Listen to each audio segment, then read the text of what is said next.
नमस्कार दोस्तों, मेरा नाम है विमल सिंह। बालाजी स्टडी अड्डा में आपका स्वागत है।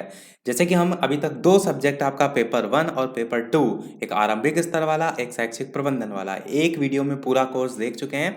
तो पिछला वाला कल वाला वीडियो आपने शैक्षिक प्रबंधन वाला नहीं देखा है तो साइड में आई बटन में पिछला वाला वीडियो मिल जाएगा, उस पर क्लिक करके आप देख सकते हैं। आज हम लेके आए हैं आपके लिए साइंस विषय जो है आपका डीएलएड बीटीसी फोर्थ सेमेस्टर के लिए इसका कंप्लीट कोर्स एक वीडियो में। और ये जो आपका पूरा वीडियो होगा ये हैंड रिटन नोट्स जो हैं इन्हीं पर बेस्ड होगा। इन नोट्स से मैं पहले भी वीडियो बना चुका हूँ, आप प्लेलिस्ट में देख सकते हैं, पर वो सभी पार्ट में हैं अलग अलग। अब क्या है, आज के वीडियो में हम वो सारी चीज़ें एक साथ देखेंगे। जितनी हमने अलग अलग टुकड़ों में चीज़ें देखी हैं उनको हम एक साथ देखेंगे। तो चलिए शुरू करते हैं। पहला आपका चैप्टर है जैव विकास के सिद्धांत, जिसमें आप चार चीज़ें पढ़ेंगे: एक लैमार्कवाद, एक डार्विनवाद, एक नव डार्विनवाद और एक उत्परिवर्तनवाद। तो सबसे पहला आपका लैमार्कवाद, जिसमें अगर बात करें तो आप क्या कहेंगे, फ्रांसीसी ये थे और इनका नाम था पूरा जीन बैप्टिस्ट डी लैमार्क। इन्होंने उपार्जित लक्षणों की वंशागति का सिद्धांत दिया था और इनकी पुस्तक थी फिलॉसफी जूलॉजिक। कौन सी पुस्तक थी? Philosophy zoologic. बहुत पूछी जाती है, किसकी पुस्तक है? आप कहेंगे लैमार्क की है। और इनके बारे में ये पॉइंट ध्यान रखिए, उपार्जित लक्षणों की वंशागति का सिद्धांत इन्होंने दिया था। और इन्होंने इसके बारे में क्या बताया था, यानी अपने सिद्धांत में अंगों की उपयोगिता के आधार पर अंगों का विकास होता है, यानी कि जिस अंग का आप अधिक उपयोग करेंगे वो विकसित होगा, जिसका नहीं करेंगे वो विकसित नहीं होगा। उदाहरण के तौर पर आप जैसे देख लीजिए कि जैसे जिराफ है, वो अपनी गर्दन, लंबी गर्दन यूज करता था पत्तियां खाने के लिए, तो धीरे धीरे उसकी लंबी गर्दन होती गई। इसी प्रकार जो मनुष्य है, मनुष्य की पूंछ का कोई वर्क नहीं होता था, धीरे धीरे लुप्त होती गई। तो ऐसे आप चीजों को जोड़ के याद रखेंगे। दूसरा आपका क्या है? डार्विनवाद। अंग्रेज थे ये, और कहाँ के? डार्विन के। डार्विन कहाँ के थे? आप कहेंगे अंग्रेज थे। फिर इन्होंने क्या दिया? इन्होंने दिया जो अनुकूलन कर लेगा उसकी आगे जाति बढ़ेगी। इन्होंने क्या बताया कि जो आसपास का जो वातावरण है उसके अनुसार अपने आप को ढाल लेगा। देखिए यहाँ पर दो दो लाइन में सारी चीजें लिखी हैं, आपको जो सबसे मेन पॉइंट है वही अपने दिमाग में रखना है ताकि पेपर में आए तो आप वही झोंक दें। तो जो अपने आप को अनुकूलन कर लेगा उसी की जाति आगे बढ़ेगी, यानी कि आसपास के एटमॉस्फेयर के अकॉर्डिंग जो अपने आप को ढाल लेगा वही आगे चल पाएगा। अब जैसे आप एक चीज को ऐसे समझिए कि आप कोई ठंडे प्रदेश में रह रहे हैं, तो ठंडे प्रदेश में रहने वाले जो जानवर होते हैं उनकी चमड़ी मोटी होती है, आप वहां नहीं रह पाएंगे क्योंकि वहां पर आप अनुकूलन नहीं कर पाएंगे। तो ये चीज आप इसमें समझ सकते हैं। डार्विनवाद जो है, इनको प्राकृतिक वर्णवाद या चयनवाद का सिद्धांत के नाम से इनका जो सिद्धांत है उसको जाना जाता है। तो डायरेक्ट ये पूछा जाता है कि प्राकृतिक वर्णवाद या चयनवाद का सिद्धांत किसने दिया, तो आप कहेंगे डार्विन ने। इसको थोड़ा सा इससे भी तो जोड़िए कि प्राकृतिक वर्णवाद मतलब प्रकृति जिसका चयन कर रही है, यानी जो अनुकूलन कर लेगा वो प्रकृति तो कर रही है, इसलिए आपका ये प्राकृतिक चरण वर्णवाद या कह सकते हैं चयनवाद के नाम से जानते हैं। और इसी में आप क्या कहेंगे, इनकी एक पुस्तक है प्राकृतिक वर्ण द्वारा जातियों का उद्भव।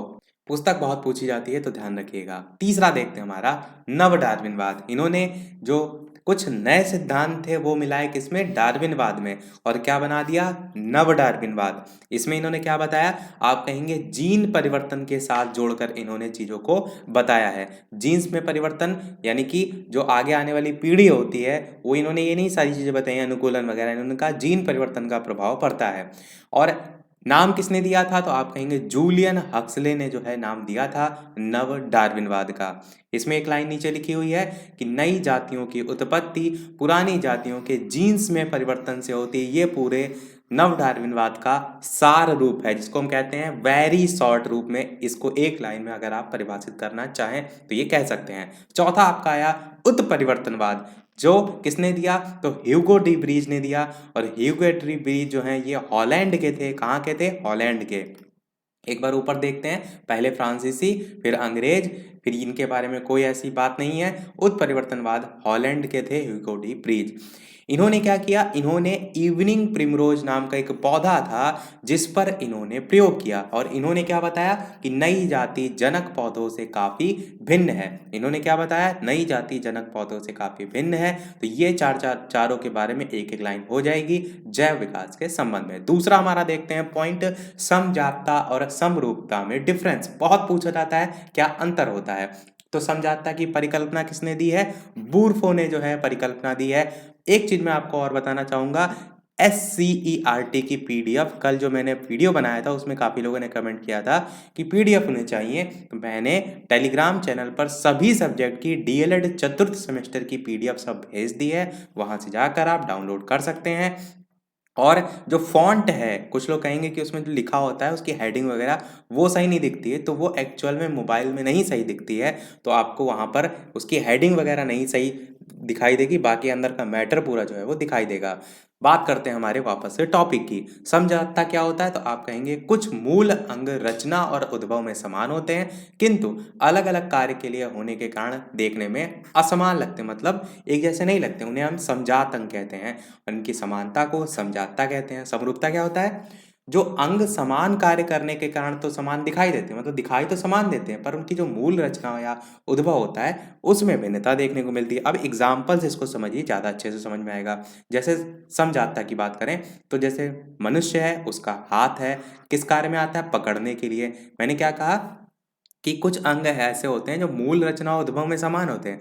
अब मनुष्य का हाथ हो गया, चीता जो है उसके आगे के पैर, दो पैर जो हैं वो हो गया, व्हेल मछली के पंख है, या जो चमगादड़ है उसके पंख है। तो इसमें क्या है, इनकी मूल रचना और उद्भव एकदम समान है, पर कार्य तो सबका अलग अलग है। इसका पकड़ने में आप यूज है, चीता जो है दौड़ने में यूज करता है आगे के दो पैर, व्हेल मछली तैरने में यूज कर रही है, जो चमगादड़ वो उड़ने में यूज कर रहा है। तो ये क्या है? ये आप कहेंगे समझाता है।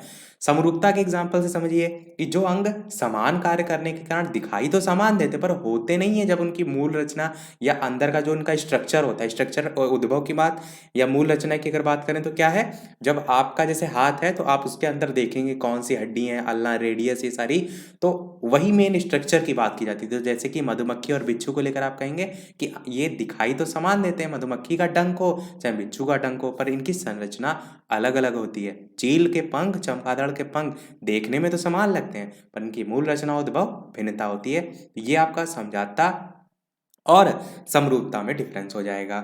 अच्छे से आपको समझ में आ गया होगा। तीसरे पॉइंट पे बढ़ते हैं, जो है आपका मनुष्य में अवशेषी अंग। अवशेषी अंग की यहाँ पर कुछ 5 उदाहरण दे रखे हैं, इनको एकदम दिमाग में बैठा लीजिए। निमेषक पटल, पूंछ, कर्ण पल्लव की पेशियां, अपेंडिक्स और अक्कल दाढ़। ये 5 आपके एग्जाम्पल हैं। किसके एग्जाम्पल हैं? आप कहेंगे ये मनुष्य में अवशेषी अंग के उदाहरण हैं, और पूछा ही जाता है किन्हीं 4 अवशेषी अंगों के उदाहरण बताइए, तो आपको लिखने होंगे।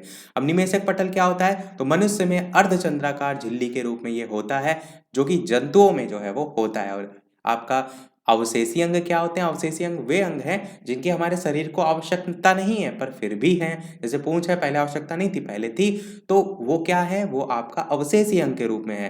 तो कर्ण पल्लव की पेशी, अपेंडिक्स, अक्कल दाढ़, यही सारी चीजें इस प्रकार से हो जाएंगी। चौथे पॉइंट की तरफ बढ़ते हैं, जो कि है आपका इकोसिस्टम, जिसे हम कहते हैं पारितंत्र के नाम से। अब इकोसिस्टम सबसे पहले प्रश्न पूछा जाता है किसने दिया? तो आप कहेंगे एजी डांसले ने दिया। और यदि बात करें पारितंत्र होता क्या है, तो आप कहेंगे एक क्षेत्र विशेष के जो सभी जीवधारी जहां निवास करते हैं उसे हम इकोसिस्टम या पारितंत्र के नाम से जानते हैं। पहले आपने समझा है होता क्या है, अब बात करते हैं इसके घटक। तो जैविक घटक और अजैविक घटक दो टाइप होते हैं। कौन कौन से? जैविक घटक, अजैविक घटक। अब यहाँ से ये समझिए कि इनमें आते कौन कौन से हैं। जैविक घटक में आपका उत्पादक, उपभोक्ता, अपघटक, ये तीनों आते हैं। और इसमें भी जो उपभोक्ता आप देख रहे हैं इसको भी डिवीजन किया गया प्राथमिक, द्वितीयक और तृतीयक में। तो ये जो मेन डिवीजन है, यहाँ से प्रश्न कैसे पूछा जा सकता है कि जो आपका इकोसिस्टम यानी जो पारितंत्र है उसके जैविक घटक में कौन नहीं आता है? उत्पादक, उपभोक्ता, और इधर से एक दो ऑप्शन दिए होंगे, या आप घटक और एक ऊर्जा दे दिया, तो आपको पहचानना होगा जैविक में कौन से आते हैं, अजैविक में। अजैविक की बात करें तो इसमें अकार्बनिक पदार्थ आते हैं, जिस प्रकार एग्जाम्पल दिए हुए हैं। कार्बनिक आते हैं प्रोटीन, कार्बोहाइड्रेट, वायु की गैसें आती हैं। इसी प्रकार ऊर्जा है, इसी प्रकार जलवायु भी है, मिट्टी, आर्द्रता, ये सभी आपके अजैविक में आते हैं। तो जितने भी यहाँ पर नाम आप देख पा रहे हैं जैविक और अजैविक में, इनमें नाम अवश्य ध्यान रखिएगा, और साथ ही साथ केवल दो दो एग्जाम्पल लिखे हुए हैं कि अकार्बनिक पदार्थ में क्या आता है, कार्बनिक में क्या आता है। तो कोशिश कीजिएगा कि दो दो ही पॉइंट है, केवल याद कर लीजिएगा। बढ़ते हैं हमारे नेक्स्ट टॉपिक की तरफ, जो कि है आपका खाद्य श्रृंखला। साइड में चलिए, मैं भी आपके लिए दिखता रहता हूँ साइड में, ताकि आपको भी इंटरेस्ट बना रहे। खाद्य श्रृंखला की बात करते हैं, क्या होता है। तो देखिए, जीवों की श्रृंखला जो कि भोजन के आधार पर एक दूसरे से संबंधित होती है, उसे हम खाद्य श्रृंखला के नाम से जानते हैं। अब यहाँ पर जो मेन पॉइंट है वो है आपका कि जो संख्या है खाद्य श्रृंखला में, ये निश्चित होती है, क्योंकि खाद्य श्रृंखला और खाद्य जाल दोनों अलग अलग चीजें हैं। तो खाद्य श्रृंखला की एक लाइन की डेफिनेशन है, ध्यान रखिएगा, कि भोजन के आधार पर एक दूसरे से संबंधित होता है। इसमें यहाँ पर एक एग्जाम्पल दिया हुआ है, जैसे कि शैवाल आपका एक उत्पादक है। इसी प्रकार लघु जंतु है उपभोक्ता में, छोटी मछली, फिर उस बड़ी मछली, फिर बृहत मछली, तो एक दूसरे पर डिपेंड है। ये क्या है आपका, ये है आपका खाद्य श्रृंखला। इसी प्रकार बात करते हैं खाद्य जाल की, तो विभिन्न खाद्य श्रृंखलाएं जब एक जाल के रूप में प्रदर्शित होती हैं तो उसे हम खाद्य जाल कहते हैं। आपकी जो पवन राजन इन सब में इसकी डेफिनेशन लिखी है, बहुत टफ लिखी हुई है, बहुत सिंपल सी डेफिनेशन है कि जब विभिन्न खाद्य श्रृंखलाएं, ऊपर खाद्य श्रृंखलाएं पढ़ के आए, यही जब आपकी एक जाल के रूप में प्रदर्शित होती हैं तो उसी को हम खाद्य जाल के नाम से जानते हैं। अब यहाँ पर क्या मेन पॉइंट है कि इसमें संख्या अनिश्चित भी हो सकती है, जबकि खाद्य श्रृंखला में संख्या निश्चित होती है। ये जानना क्यों जरूरी है, कई बार खाद्य श्रृंखला और खाद्य जाल में डिफरेंस पूछ लिया जाता है। अब यहाँ पर नीचे जो आपका खाद्य जाल है उसका एक एग्जाम्पल भी दिया गया है, इसको मैं पूरा डिफाइन कर चुका हूँ अलग से जब मैंने फर्स्ट डिवीजन बात की थी, पर इसको आप एक बार देख लीजिए कि एग्जाम्पल, यानी कि जब आपका ये पूछा जाएगा खाद्य जाल क्या होता है तो आपको एग्जाम्पल में लिखना होगा कि खरगोश, बाज, सर्प, मेढक, कीट, पौधा, चूहा, इस प्रकार से कैसे एक दूसरे से सभी संबंधित हैं। फास्ट रिवीजन हम कर रहे हैं, इसलिए बहुत ज़्यादा हम किसी चीज़ को एक्सप्लेन नहीं करेंगे, कम समय में ज़्यादा चीज़ें देखनी है। अगला देखते हैं हमारा पॉइंट, पारिस्थितिक पिरामिड। पारिस्थितिक पिरामिड जो है 3 टाइप का होता है, एक आपका होता है जीव संख्या का पिरामिड, एक होता है आपका जीव भार का पिरामिड, और तीसरा होता है आपका ऊर्जा का पिरामिड। तो जिसमें आपका जीव संख्या का पिरामिड की सबसे पहले बात करें तो इसमें संख्या नाम में ही है, यानी संख्याओं का संबंध प्रदर्शित करने वाला जो पिरामिड होता है वो जीव संख्या का पिरामिड होता है। इसके अंतर्गत 2 एग्जाम्पल आप याद रख सकते हैं, घास मैदान का पारिस्थितिक तंत्र और एक फसल का पारिस्थितिक तंत्र। और इसमें आपको एक और जो प्रश्न पूछा जाता है वो ये पूछा जाता है कि कौन सा इसमें पिरामिड उल्टा बनता है। तो आप क्या कहेंगे, वन के पारिस्थितिक तंत्र का पिरामिड इसमें उल्टा बनता है, किसमें, जीव संख्या में। अब ये उल्टा और सीधा का क्या मतलब होता है, ऐसा होता है कि जब आप इसे पिरामिड के रूप में प्रदर्शित करते हैं तो यहाँ पर जैसे अगर बात करें किसकी, हम वन की पारिस्थितिक तंत्र की बात कर लेते हो तो यहाँ पर 3 चीजें आती हैं, देखिए लिखा भी हुआ है यहाँ पर साइड में, कीड़े आते हैं, चिड़िया आती हैं और पेड़ आते हैं। तो पेड़ की संख्या हम गिनेंगे, तो पेड़ की संख्या क्या होती है, सबसे कम होती है चिड़िया और कीड़ों के कंपैरिजन में। तो जो कम होती है उसे आप यहाँ पर रखेंगे, जैसे मैं एरो बना के लिख देता हूँ, जैसे यहाँ पर पेड़ हो गया, उसी के बाद चिड़िया हो गया, और इसी के बाद आपका कीड़े हो गए। तो कीड़ों की संख्या क्या है, सबसे ज्यादा होती है चिड़िया की, यानी कि जो पेड़ है उस पर डिपेंड है चिड़िया, और चिड़िया जो है उससे संबंधित है कीड़ों से, क्योंकि कीड़ों को खाती है। तो संख्या यहाँ पर क्या है, संख्या के आधार पर जब आप पिरामिड बनाएंगे तो इसका जीव संख्या में अपोजिट बनेगा। आप इसी चीज को इस त्रिभुज में दर्शा के भी देख लीजिए, जैसे कि यहाँ पर हम कीड़े दर्शाएंगे तो जैसे इसके हम 3 सेक्शन करेंगे इस प्रकार से। तो इस पूरे वाले जो त्रिभुज है इसमें सबसे ज्यादा संख्या जगह कहाँ पर है, नीचे वाले में जगह है, तो यहीं पर तो हम कीड़े दर्शाएंगे क्योंकि सबसे ज्यादा जगह उनकी है। फिर जो चिड़िया है उससे कम जगह है तो इसको हम बीच वाले में, और पेड़ सबसे कम है तो इसे सबसे ऊपर वाले में दर्शाएंगे, ऐसा हम करेंगे। पर अगर बात करें पारिस्थितिक पिरामिड की, वन के पारिस्थितिक पिरामिड की जीव संख्या में, तो हम क्या करेंगे, इसे कम से ज्यादा के तौर पर अपोजिट करके इस प्रकार से बनाएंगे। तो ये सारी चीजें डिफाइन करने वाली हैं। अब यहाँ पर एक टॉपिक की हम बात नहीं कर रहे हैं, मैंने फिर भी बता दिया आपको। बात करते हैं हमारा दूसरा, जीव भार का पिरामिड। इसकी अगर बात करें तो जीवित प्राणियों का प्रति इकाई क्षेत्र में संपूर्ण शुष्क द्रव्यमान जो है आपका जीव भार का जो पिरामिड है इसमें आता है।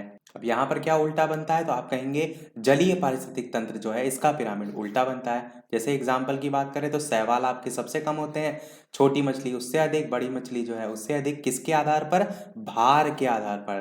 बड़ी मछली का भार सबसे अधिक होता है, छोटी मछली का उससे कम, शैवाल का उससे कम। तो यहाँ पर जीव भार के पिरामिड की जब बात की जाएगी तो जलीय पारिस्थितिक तंत्र में अपोजिट बनेगा, उल्टा बनेगा। और तीसरा आपका होता है ऊर्जा का पिरामिड, जो कि आपका सदैव सीधा होता है, इस चीज को ध्यान रखिएगा। और यहाँ पर 10% ऊर्जा का स्थानांतरण होता है एक से दूसरे में। जब हम बात करते हैं ना उत्पादक उपभोक्ता इस टाइप से, तो जो ऊर्जा है वो आपकी 10% स्थानांतरित होती है।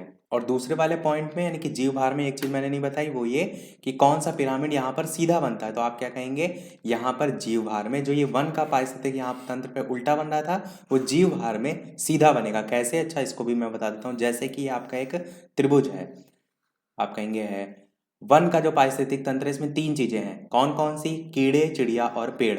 अब मैं जीव भार के आधार पर कहूंगा तो सबसे ज्यादा भार इसमें किसका होगा? पेड़ का होगा। आप कहेंगे बिल्कुल। तो पेड़ को हम सबसे ऊपर, जो सबसे ज्यादा है, जिस आधार पर हम देख रहे हैं वो सबसे ऊपर आएगा, तो पेड़ आप सबसे ऊपर रखेंगे। फिर दूसरे नंबर पर सबसे ज्यादा भार किसका होगा? तो चिड़िया का होगा, तो चिड़िया आप यहाँ पर रखेंगे। और तीसरे नंबर पर आपका सबसे जो कम भार होगा वो कीड़ों का होगा, वो आपका सबसे नीचे आएगा। तो भार के आधार पर देखिए यही क्रम आपका आ रहा है। आप कहेंगे यहाँ इसीलिए जीव भार के पिरामिड में वन का पारिस्थितिक तंत्र जो है वो सीधा बनता है। पर आप जब बात कर रहे थे किसकी, जो ऊपर वाला हमने देखा था जीव संख्या के, तो संख्या के आधार पर ऐसा नहीं होता है। संख्या के आधार पर आपका इस प्रकार से उल्टा बन जाता है, क्योंकि संख्या यहाँ पर जस्ट अपोजिट में आ जाती है। कि संख्या की अगर बात करें तो जो कीड़े होते हैं उनकी संख्या सबसे ज्यादा होती है, और जो ज्यादा है वो हम रखते हैं ऊपर। तो यहाँ पर आप अपोजिट में रखेंगे, इसलिए नीचे आ जाएगा, कीड़े यहाँ पर नीचे आ जाएंगे। यही चीज मैं समझाने का प्रयास कर रहा था। तो बेसिकली आपको बस तीन चीजें ध्यान रखनी है, जीव संख्या का, जीव भार का और ऊर्जा का। देखते हैं हमारा नेक्स्ट यहाँ पर पॉइंट, खाद्य श्रृंखला और खाद्य जाल में डिफरेंस। ऊपर मैंने बताया था ना कि पूछ लिया जाता है दोनों में डिफरेंस, तो इसीलिए हम इसको देख लेते हैं। देखिए, खाद्य श्रृंखला की जब बात होती है तो आप क्या कहेंगे, किसी भी पारितंत्र में जो जीवधारी होते हैं उनकी ऐसी श्रृंखला जिसमें एक जीवधारी दूसरे का उपभोग करता है या दूसरे का आहार बनता है, उसे हम खाद्य श्रृंखला कहते हैं। खाद्य जाल किसे कहते हैं? तो किसी भी पारितंत्र में विद्यमान अनेक खाद्य श्रृंखलाओं की जो परस्पर अंतःक्रिया होती है, उससे जो जटिल जाल बनता है उसे हम खाद्य जाल कहते हैं। मैंने क्या कहा आपको, यहाँ पर डेफिनेशन काफी कठिन दी है। मैंने जो ऊपर एक लाइन में लिखी थी, इसको आप याद कर लीजिए, ये ज्यादा इजी है, खाद्य श्रृंखला की और खाद्य जाल की। तो ये ज़्यादा इजी है, इसी को याद रखिए। दूसरा देखते हैं अंतर, खाद्य जो आहार श्रृंखला होती है यानी कि जो खाद्य श्रृंखला है, इसमें जीवों की संख्या निश्चित होती है, इसमें अनगिनत होती है। इसमें कहेंगे खाद्य श्रृंखला में किसी जीवधारी का केवल एक निश्चित स्थान होता है, इसमें कहेंगे कि एक जीव विभिन्न खाद्य श्रृंखलाओं में भिन्न भिन्न स्थान रख सकता है। तो यही तीन अंतर है, ध्यान रखिएगा। चौथा, अगला सातवां पॉइंट देखते हैं, साइड में आपके पॉइंट पड़े हुए हैं। तो वो है आपका धातु और अयस्क से संबंधित। धातु यहाँ पर पहली है मैग्नीशियम, जिसके अयस्क आपको याद रखने हैं। हर साल धातु जो है उनके अयस्कों से संबंधित एक ना एक प्रश्न अवश्य आता है, तो याद आप जरूर कर लीजिएगा। लिस्ट वैसे ज्यादा लंबी नहीं है तो आप याद रख सकते हैं। जैसे कि मैग्नीशियम के अयस्क की बात करें तो मैग्नेसाइट होता है, और इसका जो सूत्र है वो MgCO3 होता है। और भी अयस्क होते हैं जैसे कि डोलोमाइट हो गया। जिंक की बात करें तो जो कि आपका जस्ता कहते हैं जिसको हम, इसका जो अयस्क है वो होता है कैलेमाइन, और इसका सूत्र क्या होता है? तो आप कहेंगे ZnCO3 होता है। इसी प्रकार आपका जिंक ब्लेंड भी इसी जिंक का जो है वो अयस्क हो जाएगा। लेड की बात करें तो इसका गैलेना होता है, एंग्लीसाइड भी होता है, सेरूसाइड भी होता है। तो गैलेना, ये जो स्टार्टिंग एक लिखे हैं, मतलब आपको एक तो हर हाल में याद ही करना है, साथ ही उसका सूत्र भी याद करना है, और एक ऑप्शनल के तौर पर दूसरा भी आप याद कर सकते हैं। इसी प्रकार बात करते हैं कॉपर की, तो कॉपर का क्या होता है? अयस्क कॉपर ग्लांस होता है, और इसका क्या होगा सूत्र? Cu2S होगा, और कॉपर पायराइड भी होगा जिसका CuFeS2 होता है। कई बार क्या होता है, सूत्र भी पूछ लिया जाता है। इसी प्रकार आयरन की बात करें तो इसका हेमेटाइट होगा Fe2O3, और इसी के अलावा आयरन के और क्या होते हैं? तो आप कहेंगे आयरन के अलावा हेमेटाइट का जो अयस्क है उसके अलावा आयरन पायराइट होता है, मैग्नेटाइट होता है, सिडेराइट होता है। एल्यूमिनियम की बात करें तो बॉक्साइट होता है जिसका सूत्र होता है Al2O3.2H2O। इसी प्रकार क्रायोलाइट, डायस्पार, कोरंडम, ये सभी इसके हो जाएंगे एल्यूमिनियम के। एल्यूमिनियम के बहुत पूछे जाते हैं। सिल्वर चांदी की बात करें तो अर्जेंटाइट इसका अयस्क होता है, Ag2H इसका फॉर्मूला होता है, एजोराइट जो है इसका अन्य हो जाएगा। कैल्शियम की बात करें जिप्सम CaSO4.2H2O।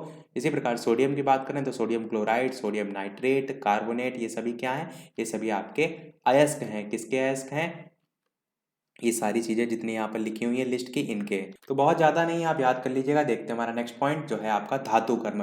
धातु कर्म होता है क्या है सबसे पहले तो कहेंगे अयस्क से धातु प्राप्त करने की जो क्रिया है उसे हम धातु कर्म के नाम से जानते हैं। ये सिंपल सी एक लाइन में डेफिनेशन है। अब धातु कर्म में आपकी टोटल 5 जो है ये लिस्ट होती है, जिसमें पहला होता है सबसे पहले पिसे अयस्क का सांद्रण होता है। ये जो लिस्ट आप देख पा रहे हैं ये क्या है, ये है कैसे एक आपका जो अयस्क है उसको हम धीरे धीरे शुद्ध करते हुए जो उसने जो भी धातु प्राप्त करना चाहते हैं उसकी जो पूरी प्रक्रिया होती है, तो ये 5 चरणों से गुजरती है। पिसे अयस्क का जो सांद्रण होता है इसको सबसे पहले बात करते हैं, तो अयस्क से अशुद्धियों को अलग करना आपका सांद्रण कहलाता है। यहाँ पर लिखा है ना सांद्रण, तो वर्ड आपको पता होना चाहिए कि सांद्रण क्या होता है। अयस्क से अशुद्धियों को अलग करना सांद्रण कहलाता है।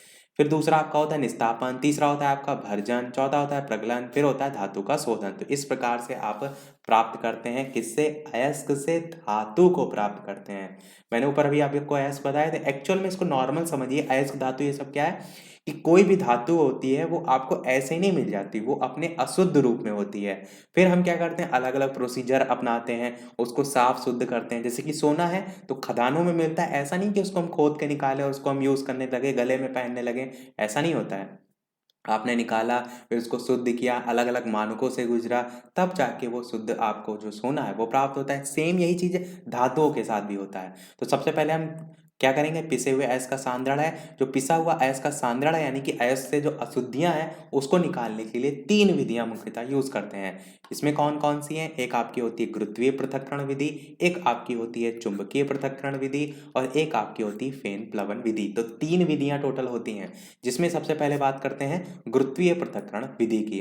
देखिए गुरुत्वीय पृथक्करण विधि की बात करें क्या होता है, तो आप कहेंगे पिसे हुए अयस्क को पानी के बहाव में धोया जाता है। पानी के बहाव में धोने से क्या होता है, जो हल्की अशुद्धि होती है उसको गैंग कहते हैं। यहाँ पर देखिए लिखा है हल्का गैंग, गैंग हम अशुद्धि को कहते हैं। तो हल्की जो अशुद्धि होती है वो बह जाती है और जो भारी अयस्क होता है वो नीचे बैठ जाता है। तो इस प्रकार से गुरुत्वीय पृथक्करण यानी कि गुरुत्वीय शक्ति का यूज करते हुए जो आप शुद्ध करने का कार्य हम कर लेते हैं।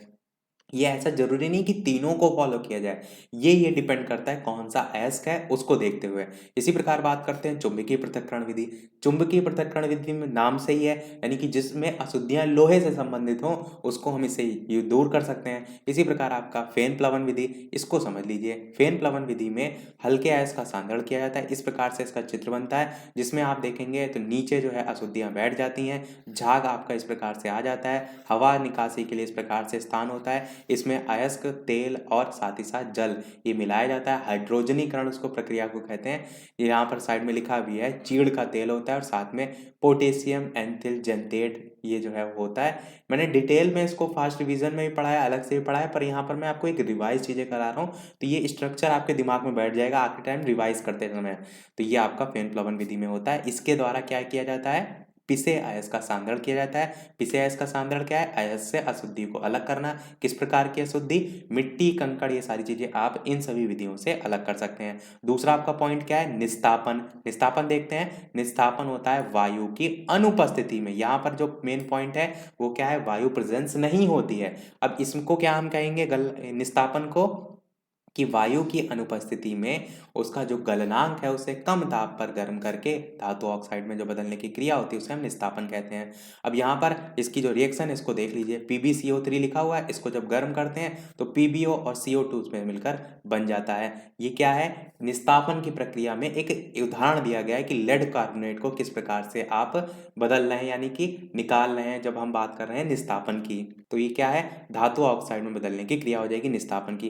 केवल इसीलिए एक लाइन में याद रखिए। फिर बात करते हैं भर्जन की। भर्जन में वायु की उपस्थिति रहती है, इसमें गलनांक से कम ताप पर भर्जन में, और इसकी भी रिएक्शन की बात करें तो कॉपर सल्फेट में ऑक्सीजन जो है O2 यानी कि वायु जो है इसको साथ में गर्म करने पर कॉपर ऑक्साइड और SO2 इस प्रकार से अलग हो जाता है। ये आपकी भर्जन की प्रक्रिया हो गई, ये आपकी निस्तापन की। इसमें अनुपस्थिति होती है निस्तापन में, और भर्जन में जो है वो उपस्थिति होती है। इस प्रकार से एक चीज़ ये भी ध्यान रख सकते हैं, मैंने शायद पहले भी आपको बताया कि भर्जन मतलब क्या होता है, यानी ट्रिक से अगर जोड़ें तो भूंजना होता है। किसी भी चीज़ को अगर आपको भूंजना है तो आपको वायु की उपस्थिति यानी कि वायु की प्रेजेंस चाहिए होगी, तभी तो आप उसको भूंज पाएंगे, चाहे वो कोई भी चीज़ हो। तो इस प्रकार से थोड़ा सा जोड़ के याद रख सकते हैं। फिर नेक्स्ट चौथा पॉइंट है आपका प्रगलन। इसमें क्या होता है, जो अगलनीय अशुद्धियाँ होती हैं उनको गलनीय बनाकर दूर किया जाता है।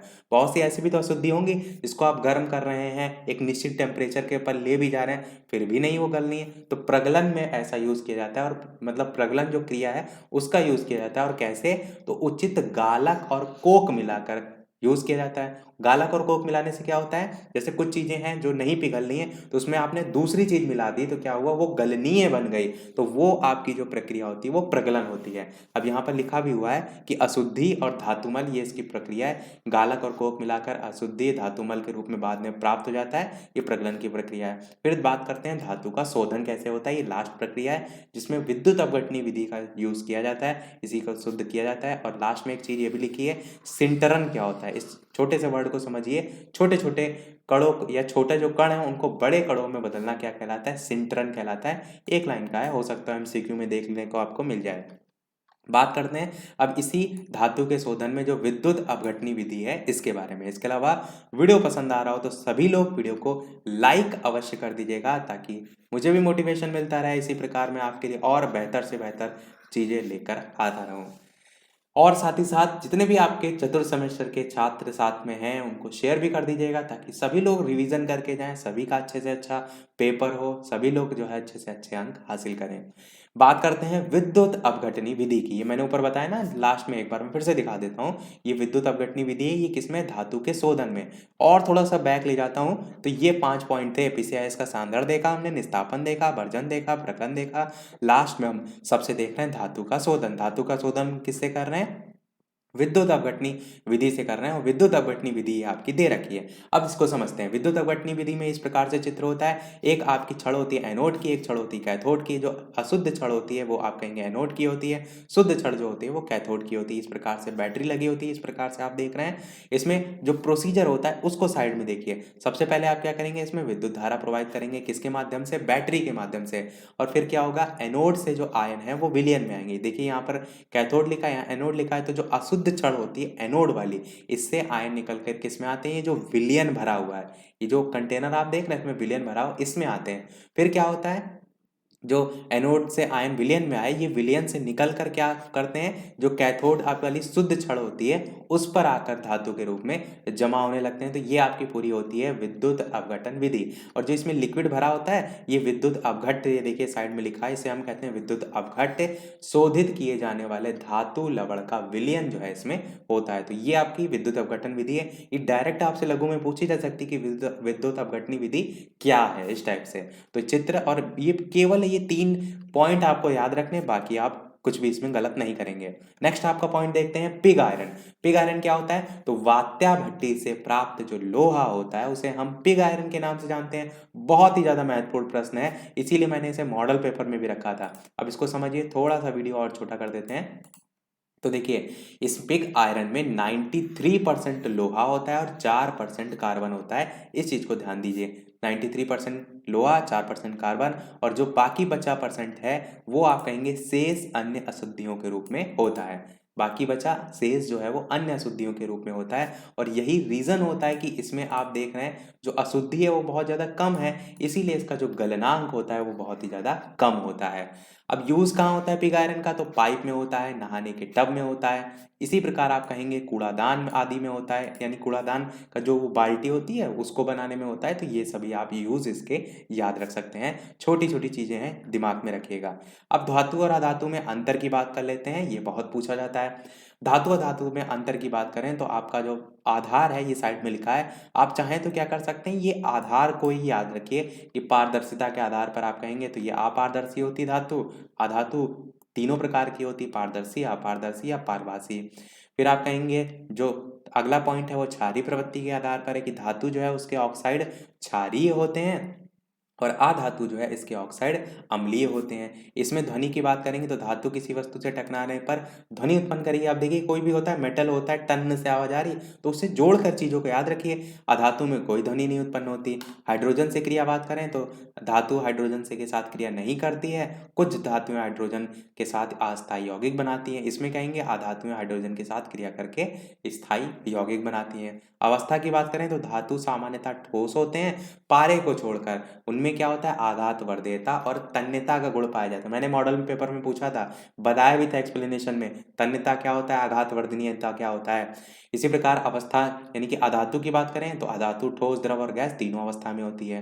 घनत्व तथा गलनांक की बात करें तो आप कहेंगे कि धातु अधिक घनत्व और उच्च गलनांक वाली होती है, पर अधातु आपका जो गलनांक है, घनत्व प्रायः कम होता है। इस टाइप से आप ध्यान रख सकते हैं। कुछ और पॉइंट है चमक के आधार पर, इसमें चमक विशेष चमक होती है, उन्हें हम किस नाम से जानते हैं, धात्विक चमक के नाम से जानते हैं। देखिए लिखा हुआ है। और इसमें ग्रेफाइट, हीरा, आयोडीन, इनके अतिरिक्त अन्य धातु में कोई विशेष चमक नहीं होती है। मिश्र धातु की बात करें यानी अगला पॉइंट, तो कुछ धातु आपस में मिलकर समांग मिश्रण बनाती हैं जिसे हम मिश्र धातु कहते हैं, और अधातुएं आपस में मिलकर मिश्र धातु नहीं बनाते हैं। अम्लों से क्रिया में कहेंगे तो धातु अम्ल के साथ लवण बनाते हैं, ये जो है नहीं बनाते हैं। चालकता में सभी धातु सुचालक होती हैं, और ग्रेफाइट और कार्बन के अतिरिक्त अधातु कुचालक होती है। तो ये आपका एक एमसीक्यू में यहाँ से प्रश्न पूछा जा सकता है। ध्यान रखिएगा कि ग्रेफाइट और कार्बन के अतिरिक्त जो अधातु होती है वो कुचालक होती हैं।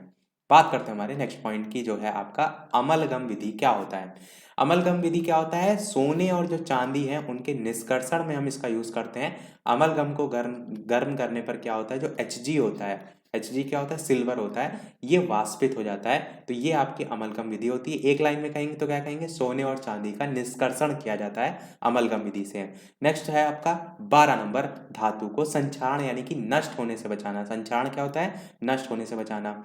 तो पहला आपका पॉइंट है, आप पेंट करके बचा सकते हैं, पेंट लगा दें, लेप लगा दें किसी प्रकार का। इसी प्रकार ग्रीस या तेल लगाकर उस पर।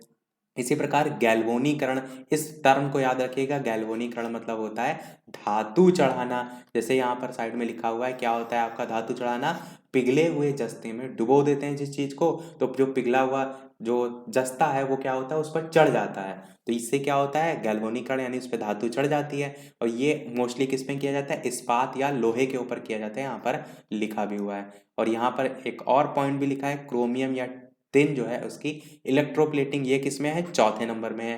चौथा नंबर क्या है आपका, विद्युत लेपन से संबंधित, जिसे हम इलेक्ट्रोप्लेटिंग के नाम से जानते हैं। तो ये 4 आधार होते हैं किसके, संक्षारण यानी कि धातुओं को नष्ट होने से बचाने के लिए। तो ये जरूर ध्यान रखिएगा, केवल और केवल हेडिंग क्या क्या, पेंट का लेप लगाकर, ग्रीस या तेल लगाकर, गैल्वनीकरण या विद्युत लेपन, और विद्युत लेपन में क्रोमियम या टिन की इलेक्ट्रोप्लेटिंग।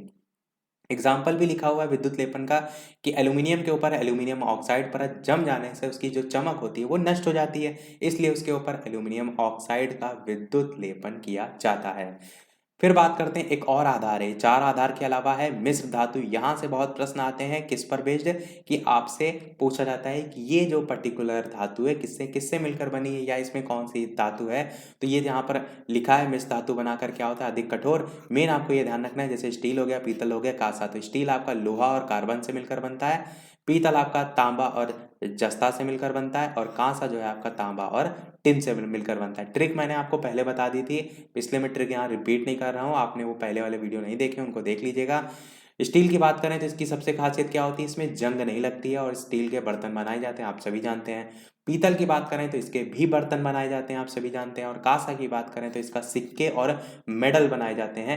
उपयोग पूछ लिया जाएगा, कांसा का कोई उपयोग लिखी तो आप कैसे लिखेंगे, आपको पता होना चाहिए, सिक्के या मेडल बनाए जाते हैं। मेन आपको ये जरूर ध्यान रखना है किससे किससे मिलकर बनी है, क्योंकि इससे पहले 2019 में जो पेपर हुआ था उसमें यहाँ से प्रश्न पूछा जा चुका है, तो डेफिनेटली बाद में भी पूछा जा सकता है। अब बात करते हैं मिश्र धातु की, कि मिश्र धातु क्या होती हैं। तो जो जब 2 या 2 से अधिक धातुओं को एक निश्चित अनुपात में मिलाकर पिघलाया जाता है तो ये धातुएं क्या होती हैं, परस्पर आपस में मिल जाती हैं और एक समांग मिश्रण बनाती हैं, जिसको हम मिश्र धातु के नाम से जानते हैं। सिंपल सी डेफिनेशन है, इंग्लिश में हम इसे एलॉय के नाम से जानते हैं, ये भी ध्यान रखिएगा, कुछ लोग इंग्लिश ज़्यादा अच्छे से समझते हैं। 14 नंबर पॉइंट है आपका, मेंडलीव आवर्त सारणी से संबंधित। तो मेंडलीव की आवर्त सारणी में पॉइंट मेन क्या है, तत्वों के रासायनिक गुण परमाणु भार के आवर्ती फलन होते हैं। देखिए पहले परमाणु भार था, बाद में परमाणु क्रमांक आ गया, बस यही मेन डिफरेंस है आपका। इसीलिए मैंने नीचे लिख भी रखा है आधुनिक आवर्त सारणी। इसकी अगर बात करें तो आप क्या कहेंगे, तत्वों के रासायनिक गुण परमाणु क्रमांक के आवर्ती फलन होते हैं। मेंडलीव की आवर्त सारणी में परमाणु भार के आवर्ती फलन, आधुनिक आवर्त सारणी में परमाणु क्रमांक के। इतनी सी एक छोटा सा डिफरेंस है। डेफिनेशन भी यहाँ से आएगी तो भी आप लिख सकते हैं, किसी के बारे में पूछा जाएगा तो भी आप लिख सकते हैं। नेक्स्ट आपका है डोबर नियम का त्रिक नियम। इसमें क्या होता है, परमाणु भार के आधार पर जब आप इस प्रकार एलिमेंट को जो है व्यवस्थित करते हैं, जैसे तीन यहाँ पर लिखे हुए हैं, लिथियम, सोडियम और पोटेशियम। तो यहाँ पर क्या है, तीनों का जो परमाणु जो भार होता है, परमाणु भार, उसके आधार पर यहाँ पर लिखा है। जैसे लिथियम का 7 है, सोडियम का 23 है, इसी प्रकार पोटेशियम जो है उसका 39 है। तो इससे आप क्या देखेंगे, इसे आप देखेंगे कि जब स्टार्टिंग का और लास्ट का आप दे रहे हैं तो दोनों का जो योग है वो बीच वाले के या एवरेज की जब हम बात करते हैं तो इस प्रकार से निकालते हैं। तो बाई 2 करेंगे तो आपका बीच वाला मान आ रहा है 23 सोडियम। तो ये डोबरनियर का त्रिक नियम था। बाकी मैंने डिटेल में, और यहाँ पर मैं तो केवल और केवल आपको चीज़ें रिवाइज करा रहा हूँ। मैंने डिटेल में बताया था कि इसमें क्या क्या चीज़ें आगे आई थी, वो आप अलग से मैंने पार्ट वाइज ही साइंस का करा रखा है फर्स्ट डिवीजन। ज़्यादा डिटेल में आप देखना चाहते हो तो उनको देखिएगा। इसी प्रकार बात करते हैं न्यूलैंड का अष्टक नियम। इसमें क्या है, जो गुण है उनकी जो पुनरावृत्ति है उसके 8वें तत्व पर होती है। जैसे आपका हाइड्रोजन है, उसका 8वां तत्व आपका फ्लोरीन 9 पे आएगा। उसी प्रकार क्लोरीन है, वो भी जो है आपका आएगा कितने के बाद, आपका 8वें। अष्टक नाम ही है ना न्यूलैंड का अष्टक नियम, यानी कि गुणों की जो पुनरावृत्ति है उसके 8वें तत्व के बाद जो है वो आती है। यहाँ पर छोटी छोटी, यहाँ पर आप जो देख रहे हैं ये ट्रिक टाइप की लिखी हुई हैं। आप चाहें तो अपनी ट्रिक खुद से बना सकते हैं। जैसे ट्रिक यहाँ पर क्या बनी है, एच से हा हो जाएगा, फा से फा हो जाएगा, और सी एल से कल हो जाएगा, हाफ, ये नहीं, सी एल से कट हो जाएगा। हाफ कट नहीं बोलते हैं, हाफ कट। इस टाइप से एक जोड़ के एक वर्ड बना सकते हैं, हाफ कट, ताकि आपको न्यूलैंड का जब अष्टक नियम आए तो याद आ जाए हाफ और कट से सी एल। इस प्रकार से आप याद रख सकते हैं। और इसी प्रकार ऊपर भी ट्रिक थी, वो भी मैं आपको दिखा देता हूँ। जो लिथियम, सोडियम, पोटेशियम लिखा हुआ है, इसमें अगर आप देखेंगे तो जो एल आई है इसके नीचे देखिए लिखा है, एल आई से मतलब लिया, एन ए से मतलब ना, और के से मतलब कर। यानी जैसे डोबरनियर का कोई त्रिक नियम आपको दे रहा है कि लीजिए, तो आप कहेंगे लिया ना कर। तो ये आप लिया, एन से ना, का से कर, इस टाइप से छोटी सी ट्रिक से याद रख सकते हैं। कई बार क्या होता है, आपको पता तो होता है त्रिक नियम है क्या, कि उसके जो परमाणु भार हैं उसको जब आप व्यवस्थित कर रहे हैं तो उसका एवरेज निकाल लें तो बीच वाली संख्या आ रही है, पर आपको फिर एलिमेंट नहीं याद आता है कि क्या है, लिथियम था, सोडियम था, क्या। तो इसको थोड़ा सा छोटी सी ट्रिक से याद रखिए, क्या, लिया ना कर, छोटी सी ट्रिक है। देखते हैं हमारा अगला पॉइंट, मेंडलीव की संशोधित आवर्त सारणी। प्रश्न पूछ रहा था किसने दी थी, तो आप कहेंगे मोजले ने दी थी। इसमें क्या है, आपके 7 आवर्त और 9 वर्ग समूह जो है आपके पहले थे। जो पहले 7 आवर्त थे ये आपका किस में रहे, 7 ही आवर्त में रहे, यानी कि इसमें कोई चेंजमेंट नहीं आया। पर जो 9 वर्ग समूह थे वो आपके 18 वर्ग समूह में बदल गए। यानी कि वर्तमान में अगर बात करें, आधुनिक आवर्त सारणी की बात करें, तो आप कहेंगे उसमें 18 वर्ग और 7 आवर्त हैं। ये प्रश्न भी पूछा जाता है, 18 वर्ग और 7 आवर्त हैं। और पहले ये वर्ग समूह 9 थे और ये अब 18 हो गए, और आवर्त पहले भी 7 थे, अभी भी 7 हैं। बात करते हैं मेंडलीव की आवर्त सारणी जो है इसके बारे में। मेंडलीव की जो आवर्त सारणी, इसके लाभ और दोष, केवल 2 लाभ और 2 दोष याद रखिए। पहला है सही परमाणु भार ज्ञात करने में आपको सहायता मिलती है। फिर आप क्या कहेंगे कि जो नए तत्व हैं उनकी खोज और अनुसंधान जो है उसमें मेंडलीव की जो आवर्त सारणी है उससे आपको उसमें हेल्प मिलती है। जब कोई आपको पीरियोडिक टेबल जो है उसमें कोई एलिमेंट का पता चल गया, उसी को ही देखते हुए आप क्या करेंगे, और नए तत्वों की खोज करेंगे, तो लाभ के तौर पर आप लिख सकते हैं। दोष की बात करें तो आप क्या कहेंगे, जो समान तत्व हैं उनको अलग अलग रखा गया था, और जो असमान तत्व हैं उनको एक साथ रखा गया था। एग्जाम्पल में जैसे क्षार और सिक्का जो है, सिक्का आपकी धातुएं इस टाइप से बोलते हैं उसका पूरा नाम, तो इनको एक साथ रखा गया था जबकि वो असमान तत्व थे। तो आपको याद करने में आसानी होगी जब दोष पूछा जाएगा कि समान तत्वों को अलग अलग, असमान को एक साथ। फिर इसी प्रकार जो हाइड्रोजन है उसका स्थान जो है वो गुण हेलोजन से भी मिलते थे, पर जब उसे रखा गया तो कहाँ रखा गया, उसे पहले वर्ग में जो है वो रखा गया। ये भी इसके एक दोष में आता है। तो ये सारी चीज़ें हो जाएंगी। बढ़ते हैं हमारे नेक्स्ट टॉपिक की तरफ, जो है आपका संक्रमण तत्व। संक्रमण तत्व की बात करें तो ये चौथे, पांचवें और छठे आवर्त में तत्व होते हैं संक्रमण तत्व, जिसमें जो कि विशेषता आप कहेंगे सबसे ज़्यादा क्या होती है, तो विभिन्न संयोजकताएं दर्शाते हैं। संयोजकता क्या होता है, कोई भी तत्व जो है उसके बाह्यतम कक्षा में इलेक्ट्रॉनों की संख्या को हम कहते हैं, क्या कहते हैं, संयोजकता। ये संयोजक या जो बाह्यतम कक्षा, ये सब क्या है एक्चुअल में, इस प्रकार से जब आप सर्किल में जो ये भी आपके इलेक्ट्रॉन होते हैं इनको दर्शाते हैं, तो इनमें अलग अलग कक्षाएं होती है जिसमें आप बाहर रही अंदर ही सारी चीज़ें दर्शाते हैं। और दूसरा भी एक तरीका होता है, जैसे कोई भी एलिमेंट ले लीजिए, 8 ले लीजिए, कि किसी का परमाणु भार या क्रमांक 8 है, तो इसको आप जब दर्शाते हैं पहले में 2 रख सकते हैं, फिर 6 रख सकते हैं। तो जो बाहरी कक्षा में जितनी आज, वैसे इतना डिटेल में आपको समझ में नहीं आएगा, पर मैं फिर भी एक शॉर्ट में बता दूं, जो बाहरी कक्षा में है वो अपना 8 कंप्लीट करता है। ये जो आप जैसे 6 देख रहे हैं, तो ये अपना 8 जो है वो कंप्लीट करेगा। और 8 कंप्लीट करने के लिए इसके पास 2 ऑप्शन होते हैं। अगर ये 5 या 4 के ऊपर संख्या है, जैसे 5 है, तो क्या करेगा, 3 जो है वो किसी को दे के अपना 8 कंप्लीट कर लेगा। और यही सेम चीज दूसरे तरीके से भी होती है कि 4 से नीचे है, लास्ट में 3 है, 2 है, तो क्या होता है, ये क्या करेगा, वो और उतनी चीजें लेने के बजाय, यानी कि जैसे मैं यहाँ पर लिख भी देता हूँ, जैसे कि लास्ट में यहाँ पर 3 होता, तो अब इसे 8 कंप्लीट करना है, तो ये 8 कंप्लीट करने के लिए इतना ज्यादा नहीं, 8 तक पहुंचने के लिए ले लेगा, ये 3 क्या करेगा, दे देगा। तो ये जो यहाँ पर 8th कंप्लीट करने के लिए यहाँ पर इलेक्ट्रॉनों का आदान प्रदान हो रहा है, यही संयोजकता को प्रदर्शित करता है। बाकी इतना डिटेल में आप ना जानिए, केवल और केवल डेफिनेशन जानिए। अब यहाँ पर जो संक्रमण तत्व है, इनकी एक और विशेषता आप कहेंगे वो है उत्प्रेरक। इसे हम कहते हैं कैटेलिसिस। कैटेलिसिस क्या होते हैं, कोई भी आपकी अभिक्रिया होती है उसकी स्पीड को बढ़ाने या घटाने का काम ये उत्प्रेरक करते हैं। जैसे कुछ आप अभिक्रिया चाह रहे हैं कि धीरे धीरे हो, उसमें हमें उत्प्रेरक डाल दिया, तो क्या होगा, वो अभिक्रिया जो जो आप चाह रहे हैं, जैसे तेज हो रही तो धीरे होने लगेगी, धीरे हो रही तो तेज होने लगेगी। तो संक्रमण जो तत्व होते हैं ये उत्प्रेरक का गुण दर्शाते हैं। इसी प्रकार एक जैसे चुंबकीय गुण भी संक्रमण तत्व में पाए जाते हैं। तो ये कुछ विशेषताएं हैं जब पूछी जाती हैं संक्रमण तत्व की, लिखिए तो आप इसी प्रकार पॉइंट वाइज लिख दीजिएगा। और इसी के साथ साथ यहाँ पर साइड में प्रारूपिक तत्व लिखा है, इसको भी समझ लीजिए। तीसरे तत्व के Na से लेकर Cl तक सभी तत्व प्रारूपिक तत्व कहलाते हैं। मैंने बहुत ही ज्यादा शॉर्ट में लिखा है, केवल इतना ध्यान रखिए प्रारूपिक तत्व होते क्या है, जैसे पूछा जाए वैसे का ऐसे ही एज इट इज लिख दीजिएगा। नेक्स्ट पॉइंट की बात करते हैं, आपका 20 नंबर। वो क्या है आपका, कि किसी वस्तु का धन आवेशित होना उसके परमाणु में इलेक्ट्रॉन की कमी को प्रदर्शित करता है। और साथ ही साथ जो अधिकता है, यानी कि देखिए दो चीजें हैं, किसी वस्तु का जो धन आवेशित है वो क्या करेगा, परमाणुओं में कमी को प्रदर्शित करेगा जब बात की जाएगी धन आवेशित की। पर जब यहाँ पर ऋण आवेशित हो जाएगा तो आप कहेंगे वो अधिकता को प्रदर्शित करेगा। इसलिए इस प्रकार से एरो बनाकर लिखा हुआ है। अगला है आपका वैद्युत आवेश संरक्षण नियम। ये क्या होता है, ना तो आप वैद्युत आवेश को नष्ट कर सकते हैं, जैसे ऊर्जा संरक्षण का नियम है, ना ऊर्जा को आप नष्ट कर सकते हैं ना उत्पन्न कर सकते, केवल और केवल एक दूसरे में चेंज कर सकते हैं। सेम यही चीज आपका विद्युत आवेश में भी होता है, इसको आप ना तो नष्ट कर सकते हैं ना उत्पन्न कर सकते हैं। जैसे कांच और रेशम जो है, इसमें इस तरफ से आपका ट्रांसफर करते हुए दिखाया भी गया है। फिर आप बात करते हैं आवेश का मात्रक क्या होता है, तो आप कहेंगे गुलाम होता है। एक साथ में यहाँ पर यह भी लिखा है कि एक इलेक्ट्रॉन पर 1.6 इंटू 10⁻⁻19 गुलाम ऋण आवेश होता है। इसी के साथ साथ एक माइक्रो की बात करें तो 10⁻⁻6 गुलाम होता है, एक माइक्रो गुलाम की अगर बात करें तो उसमें। बाकी ये सारी चीजें मैंने बताई थी कि प्लस प्लस होगा तो प्रतिकर्षण होता है, प्लस माइनस होता है तो आकर्षण होता है। कूलाम का नियम क्या होता है, आवेश में आकर्षण और प्रतिकर्षण के संबंध में जो है इन्होंने नियम दिए थे। और नियम क्या थे, दो स्थिर बिंदु आवेशों के बीच लगने वाला आकर्षण अथवा प्रतिकर्षण बल दोनों आवेशों की मात्राओं के गुणनफल के अनुक्रमानुपाती, नीचे देखिए लिखा भी हुआ है, और उनके बीच की दूरी के वर्ग के व्युत्क्रमानुपाती होता है। ये बल दोनों आवेशों को मिलाने वाली रेखा के अनुदिश होता है। एफ लिखा भी हुआ है, F Q1 Q2 upon are square.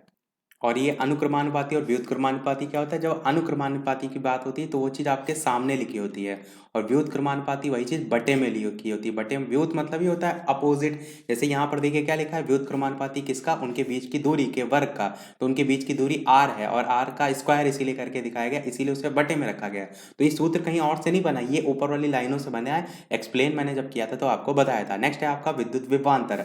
ये क्या होता है, किन्हीं दो बिंदु के विद्युत विभव के अंतर को विभवांतर या विद्युत विभवांतर के नाम से जानते हैं। इसके साथ साथ यहाँ पर वो सारी चीजें लिखी हैं, उतना इंपॉर्टेंट नहीं है। सुचालक और कुचालक की बात करें तो एग्जाम्पल ध्यान कर लीजिए, तांबा, चांदी, ग्रेफाइट, एल्यूमिनियम, ये सब क्या है, सुचालक हैं। और कुचालक क्या है आपका, पोर्सिलिन एक कुचालक, यहाँ पर एग्जाम्पल लिखा है, आप चाहें तो और भी याद कर सकते हैं क्योंकि आपसे पूछे जा सकते हैं। नेक्स्ट की बात करते हैं हमारा 27 दिष्ट धारा और या विद्युत धारा जो है उसके दो टाइप होते हैं। एक होता है आपका दिष्ट धारा, एक होता है आपका प्रत्यावर्ती धारा। दिष्ट धारा क्या होता है? ऐसी धारा जो केवल और केवल एक ही दिशा में प्रवाहित होती है। बहुत ही सिंपल डेफिनेशन है, एक ही दिशा में होती है, वो दिष्ट धारा है। जैसे इसमें टॉर्च है, ट्रांजिस्टर है, कैलकुलेटर, अगर मैं टॉर्च जो है उसे जलाऊं तो एक ही डायरेक्शन में तो जाती है। इस टाइप से भी आप इसकी डेफिनेशन ट्रिक से जोड़ के याद रख सकते हैं। प्रत्यावर्ती धारा क्या होता है? प्रत्यावर्ती धारा ऐसी धारा जिसका जो परिमाण और दिशा है वो समय के साथ बदलती रहती है। इसे हम एग्जाम्पल में पंखा, बल्ब, फ्रिज, टीवी इस प्रकार से कह सकते हैं।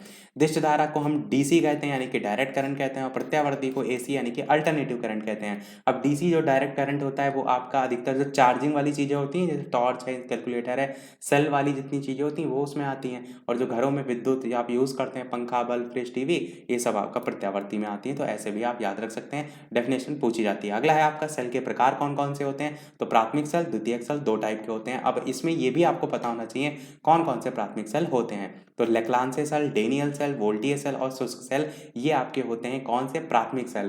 प्राथमिक सेल होता क्या है? तो आप कहेंगे ऐसे सेल जिन्हें आप दोबारा चार्ज नहीं कर सकते, पुनः आवेशित नहीं कर सकते, वो आपके क्या है? प्राथमिक सेल हैं। द्वितीयक सेल क्या होते हैं? तो ये आपके दो टाइप के होते हैं। एक आपका सीसा संचायक सेल होता है, एक आपका नीफे सेल होता है। सीसा संचायक सेल और नीफे सेल ये द्वितीयक सेल में आते हैं, और इनकी डेफिनेशन आप क्या कहेंगे कि ये चार्जिंग होते हैं। जैसे कि प्राथमिक सेल थे वो आवेशित नहीं होते थे, पुनः आवेशित नहीं कर सकते या पुनः चार्ज नहीं कर सकते, ये उसका जस्ट अपोजिट। तो एग्जाम्पल ध्यान रखिएगा, एग्जाम्पल से क्या होता है, कैसा भी टाइप का प्रश्न आपसे पूछा जाए आप एग्जाम्पल लिख लेंगे, लेक्लांस सेल, डेनियल सेल, तो एग्जामिनर को पता होता है कि आपको चीज़ें आती हैं। तो इसीलिए मैंने केवल और केवल एक दो एग्जाम्पल लिखे हुए हैं, याद रखिएगा। देखते हैं हमारा नेक्स्ट टॉपिक, अमीटर। अमीटर क्या होता है? विद्युत धारा की जो माप है हम करते हैं किससे? अमीटर से करते हैं। अमीटर जो है इसका प्रतिरोध जो है वो कम होता है। और अगर बात की जाए आदर्श अमीटर की, तो आप क्या कहेंगे? आदर्श अमीटर का जो प्रतिरोध होता है वो शून्य होता है। वोल्ट मीटर की बात करें तो चालक के सिरों के बीच विभवांतर को हम कहते हैं वोल्ट मीटर के नाम से,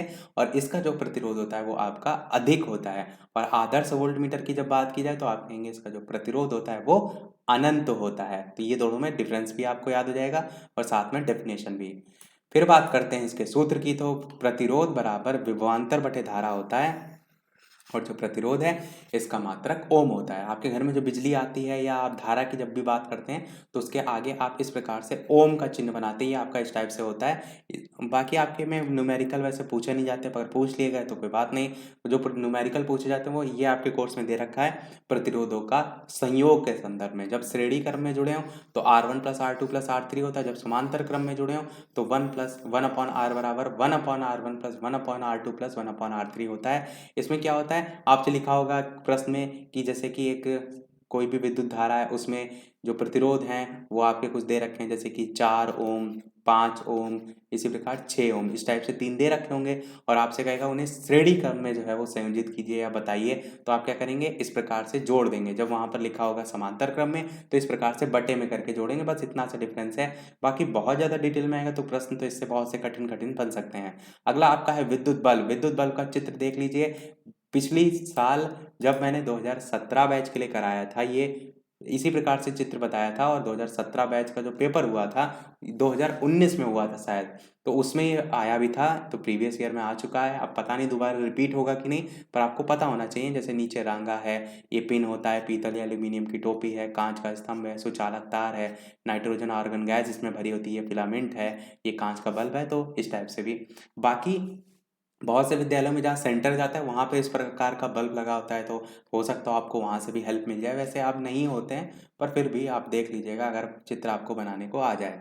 अगला है गुरुत्व केंद्र से स्वतंत्रता पूर्वक लटकाए गए चुंबक के जो सिरे होते हैं वो सदैव किस दिशा में ठहरते हैं? तो उत्तर दक्षिण दिशा में जो है वो स्थिर हो जाते हैं। ये एक छोटा सा पॉइंट है। चुंबक के उपयोग की बात करें तो ये भी आपसे पूछ लिया जाता है, चुंबक का उपयोग क्या क्या होता है? तो टेलीग्राफ और टेलीफोन यंत्रों में होता है, विद्युत घंटी और लाउड स्पीकर में होता है। कभी आपने लाउड स्पीकर या आपके यहाँ बाजा वगैरह उसको खोल के देखा होगा तो उसमें बड़ी सी चुंबक निकलती है, वो आप देखेंगे इसके चुंबक का ही यूज़ होता है उसमें। तो इस प्रकार से चुंबक के यूज़ ध्यान रखिएगा। अब बात करते हैं हम रुधिर की। रुधिर आपके दो टाइप्स के होते हैं, एक आपका रुधिर कणिकाएं हो जाएगा, एक आपका प्लाज्मा हो जाएगा। प्लाज्मा क्या होता है? तो आप कहेंगे रुधिर का लगभग 55% भाग जो है आपका प्लाज्मा होता है। फिर बात करते हैं रुधिर कणिकाओं की। तो रुधिर कणिकाएं आपकी तीन टाइप की होती हैं, एक आपकी होती है लाल रुधिर कणिका, एक आपकी होती है श्वेत रुधिर कणिका, और एक होती है आपकी रुधिर प्लेटलेट्स। लाल रुधिर कणिकाओं की बात करें तो इनका जीवन काल जो है मैक्सिमम 127 दिन यहाँ पर लिखा है, पर आपको यही 120 दिन भी देखने को मिलता है। 127 दिन के अलावा 122 दिन भी देखने को मिलता है। तो ज़्यादा जो सही होता है वो आप 120 दिन याद रखिए, क्योंकि अधिकतर जगह 120 दिन ही जो है वो दिया होता है। 20 से 120 दिन भी कह सकते हैं, केवल 120 भी दिन कह सकते हैं। तो ये हो गया लाल रुधिर कणिकाएं। इसके आपको 3-4 पॉइंट ध्यान रखने। पहला है केंद्रक इसमें नहीं होता है, केंद्रक विहीन आप कहेंगे। फिर कहेंगे अस्थि मज्जा में ये जो है वो बनती है। फिर आप कहेंगे भ्रूण में, यकृत और प्लीहा में बनती है। ये सभी क्या हैं?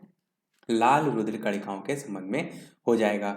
श्वेत रुधिर कणिकाओं की बात करें तो इसमें केंद्रक युक्त होता है, यानी केंद्रक होता है इसमें वर्णक नहीं होता, यानी कि रंगहीन होती हैं। और ये कहाँ बनती हैं? तो प्लीहा में बनती हैं। बस ये 3 पॉइंट आपको ध्यान रखने हैं श्वेत रुधिर कणिकाओं में। जीवन काल की बात करें श्वेत रुधिर कणिकाओं का तो 1 से 4 दिन होता है। और कार्य क्या होता है श्वेत रुधिर कणिकाओं का?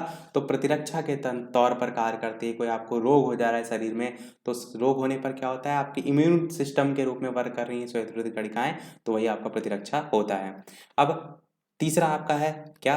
रुधिर प्लेटलेट्स। प्लेटलेट्स की बात करें तो रुधिर का स्कंदन करने का कार्य जो है ये करती हैं।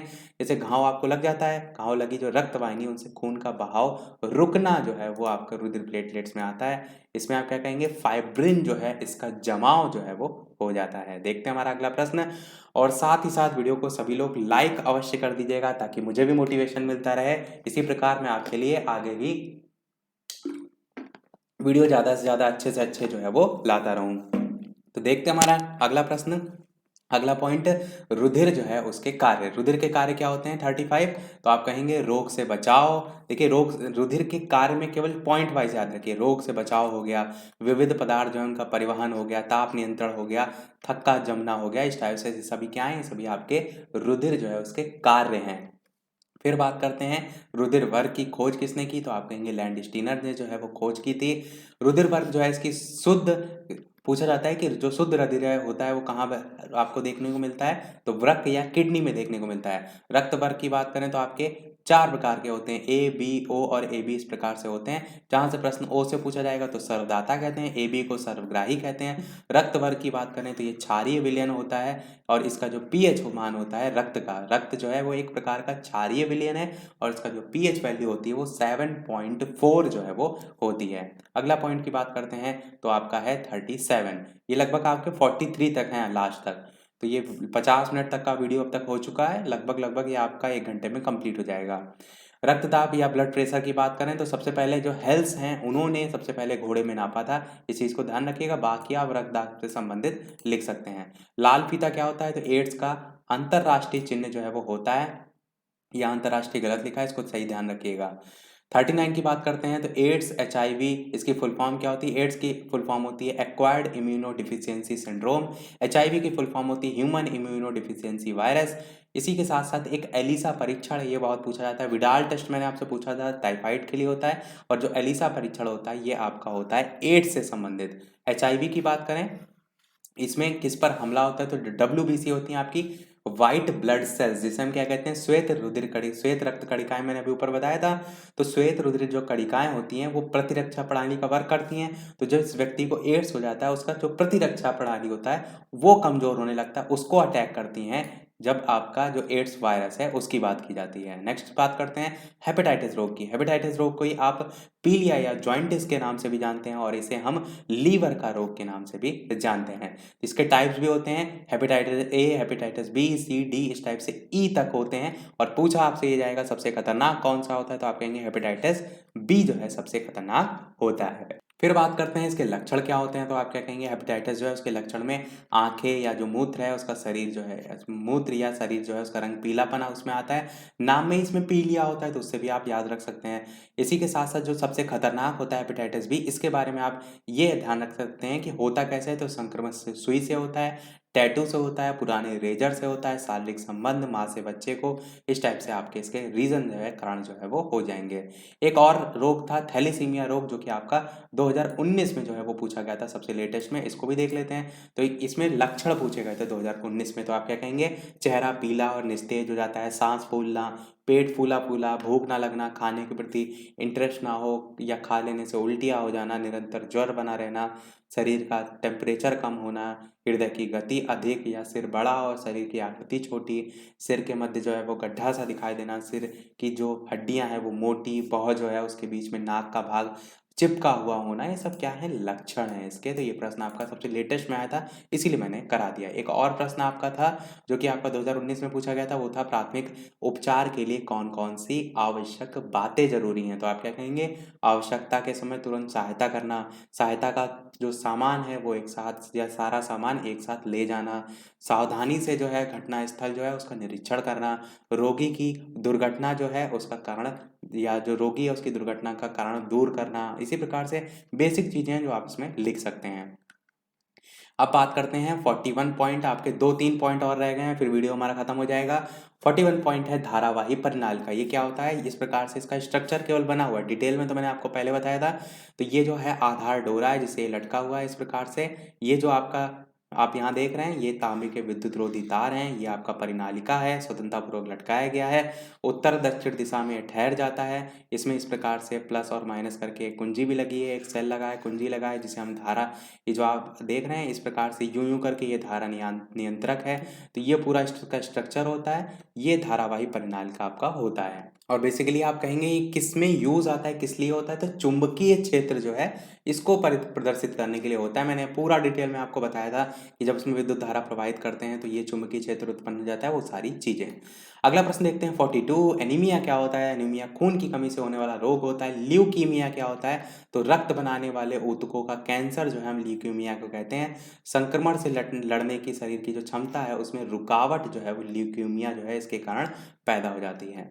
और अगला है 43 आपका, ओम का नियम क्या होता है। तो आप कहेंगे यदि ताप आदि भौतिक अवस्थाएं जो है वो नियत रखी जाएं तो किसी प्रतिरोध के सिरों के बीच जो उत्पन्न विभवांतर है उसमें प्रवाहित धारा के समानुपाती जो है होता है। ये आपका पूरा ओम का नियम है, कोर्स में आपके दे रखा है तो डेफिनेटली पूछा जा सकता है, ध्यान रखिएगा। इसका सूत्र होता है V बराबर IR, जहाँ पर V जो है आपका विभवांतर होता है, I जो है आपकी विद्युत धारा होती है और जो R है आपका वो प्रतिरोध होता है। इंग्लिश में हम रेजिस्टेंस जो है वो इससे कहते हैं। तो ये आपका V बराबर IR, तो शॉर्ट में आपको डेफिनेशन के साथ साथ फॉर्मूला तो रटा ही होना चाहिए, पर डेफिनेशन जो है ये भी जरूर रटी होनी चाहिए। तो देखते हैं अब हमारा अगला और लास्ट जो है पॉइंट, और इसी के साथ पूरा आपका जो है वो कोर्स भी साथ ही साथ समाप्त हो गया है। कोशिश हम ये करेंगे कि नेक्स्ट जो आपका जो सब्जेक्ट है उसको भी इसी प्रकार जल्दी से जल्दी हम आपको प्रोवाइड करा दें। देखते हैं हमारा लास्ट 44 क्या है, 2Na प्लस 2H2 है, ये रिएक्शन है आपकी, क्या मिलकर बनता है, तो Na यानी कि सोडियम है, H2 यानी कि जल है, जब मिलता है तो आपका Na और इसका वाला जो O और H है इससे 2NaOH बन जाता है और यहाँ पर H2 बन जाता है। तो NaOH आपका सोडियम हाइड्रोक्साइड होता है और हाइड्रोजन गैस आपकी अलग हो जाती है, ये केवल नॉर्मल रिएक्शन है। इसी प्रकार Mg और H2O की बात करें तो Mg आपका मैग्नीशियम है, इसके साथ जल की अभिक्रिया होती है तो Mg है, इसका वाला जो O है MgO बन जाता है और यहाँ पर H2 आपका अलग हो जाता है। एक चीज़ यहाँ पर ध्यान देने वाली बात क्या है, वो ये है कि ये 2 यहाँ पर लिखा हुआ है, इसका क्या मतलब है, तो ये रिएक्शन बैलेंस करने के लिए होता है। ऐसा नहीं कि यहाँ पर 2NaOH ही बनेगा, ये देखिए यहाँ पर 2 बाहर मल्टीप्लाइड में लिखा है यानी Na जो है इसके साथ आपका 2 है, यानी कि ये आपकी पूरी रिएक्शन में 2 Na है।